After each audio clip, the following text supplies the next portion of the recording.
Guys మనమైతే మన జర్నీలో భాగంగా ఎగ్జాక్ట్గా ఎస్కోట్లో అయితే ఉన్నాము. సో ఇక్కడ నుంచి ఆల్మోస్ట్ ఇంకొక 75 కిలోమీటర్ల డిస్టెన్స్ అయితే ఉంది.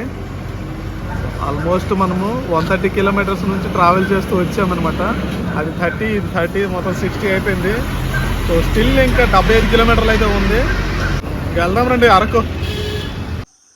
గాయస్ ఇంకా మనకి అరకు ఇంకా 50 కిలోమీటర్ల డిస్టెన్స్ అయితే ఉంది. సో ఈ 50 కిలోమీటర్ల డిస్టెన్స్ ఉంది కదా, సో వంపులు రోడ్లు ఉంటుందేమో అని నేను ఎక్స్పెక్ట్ చేస్తున్నాను. సో చూద్దాం ఎలా ఉంటుంది ఏంటనేది. మొత్తం ఎక్కడి నుంచి అయితే డౌన్ ఉందన్నమాట.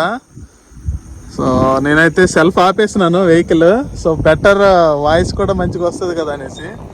సో వెహికల్ డిస్టర్బెన్స్ వస్తుంది వాయిస్. అటు చూపిస్తే సన్ రైజ్ బాగా చూడొచ్చు. సన్ రైజ్ చూడు, కొండలు బాగున్నాయి, చాలా బాగున్నాయి అనమాట. పెద్ద కొండ చూడండి.